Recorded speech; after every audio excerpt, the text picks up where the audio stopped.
કોલકાતામાં બનેલી ઘટનાની શાહી હજી સુકાઈ નથી તેવામાં નવી સિવિલ હોસ્પિટલમાં સતત બીજા દિવસે દર્દીએ મહિલા રેસિડન્ટ તબીબને વાળ પકડીને મારતા હોબાળો થયો હતો।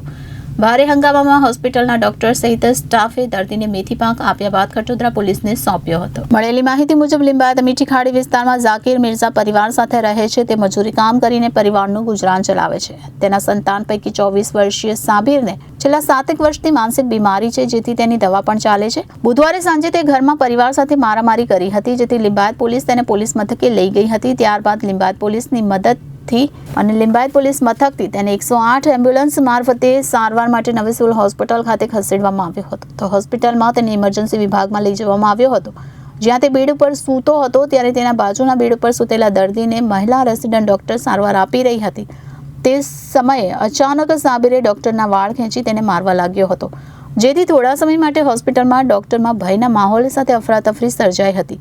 જોકે ઘટનાને પગલે હોસ્પિટલના ડોક્ટર અને અન્ય સ્ટાફે ભેગા મળીને દર્દીના હાથમાંથી મહિલા ડોક્ટરને બચાવી તેને બરાબરનો મેથી પાક ચખાડ્યો હતો અને ફરજ પરના મેડિકલ ઓફિસરને ઘટનાની જાણ કરવામાં આવી હતી, જેથી મેડિકલ ઓફિસરે ખટોદરા પોલીસનો સંપર્ક કરી દર્દીને પોલીસને હવાલે કર્યો હતો। તો આ ઘટનાને પગલે હોસ્પિટલના અન્ય ડોક્ટરો પણ તાત્કાલિક ઇમરજન્સી વિભાગમાં દોડી આવ્યા હતા અને સિક્યુરિટી ગાર્ડ તેમજ હોસ્પિટલની સુરક્ષા સામે આક્રોશ વ્યક્ત કર્યો હતો। તો સુરતની નવી સિવિલ હોસ્પિટલમાં મહિલા રેસિડન્ટ તબીબ સાથે દર્દીના ગેરવર્તનની ઘટના સામે આવી હતી, જેમાં મહિલા તબીબને દર્દીએ વાળ ખેંચીને ધક્કો માર્યો હતો। તો લિંબાયત પોલીસ સ્ટેશન તરફથી ઇજાગ્રસ્ત હાલતમાં એક વ્યક્તિને નવી સિવિલ હોસ્પિટલ મોકલાયો હતો। આ વ્યક્તિ માનસિક બીમાર હોવાનું આરએમઓએ જણાવ્યું હતું અને રાત્રિના સમયે સારવાર દરમિયાન આ માનસિક બીમાર વ્યક્તિ પોતાની માતાને મારવા લાગ્યો હતો। તો બીજી તરફ મહિલા રેસિડન્ટ તબીબ અન્ય દર્દીની સારવાર કરી રહ્યા હતા, તે સમયે મહિલા તબીબને પણ વાળ ખેંચીને ધક્કો માર્યો હતો।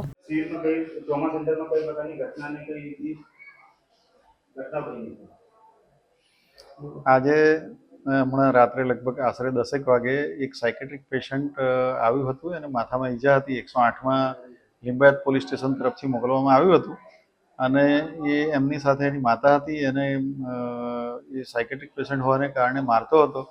એ દરમિયાન આંખ વિભાગની એક રેસિડન્ટ બીજા અન્ય પેશન્ટને ચેક કરવા માટે આવેલ, એ એમનું કામગીરી ચાલતી હતી। તે દરમિયાન સડનલી આ સાયકેટ્રિક પેશન્ટે એમના પર કંઈ વાળ ખેંચ્યા અને ધક્કો માર્યો ને એવી ઘટના બની। મને જાણ થતાં તાત્કાલિક હું અહીંયા કેઝ્યુઅલ્ટી ખાતે આવી ગયો અને ખટોદરા પોલીસ સ્ટેશનમાં જાણ કરતાં પીએસઆઈ અને એમનો સ્ટાફ પણ આવી ગયો અને અહીંયા અમારા સિક્યુરિટી ઓફિસરને બધા હાજર છે અને અત્યારે ફરિયાદ લેવાની કામગીરી ચાલુ રહી છે। ભવિષ્યમાં આવી ઘટના ન બને તેના માટે શું તકેદારી? અહીંયા વધારે સિક્યુરિટી ગાર્ડ રાખવાની જરૂરિયાત છે, તો તે મુજબ વધારે સિક્યુરિટી ગાર્ડ રાખવામાં આવશે। તદુપરાંત અહીંયા પરમનન્ટ પોલીસ કર્મી કેઝ્યુઅલ્ટીમાં રાઉન્ડ ધી ક્લોક 2 રાખવાની રજૂઆત આજ રોજ સીપી સાહેબને અમે કરેલી જ છે। મેં અને સુપ્રિન્ટેન્ડન્ટ મેડમ સાથે રહી। Reporter Arvind Rathod, Janadesh news, Surat.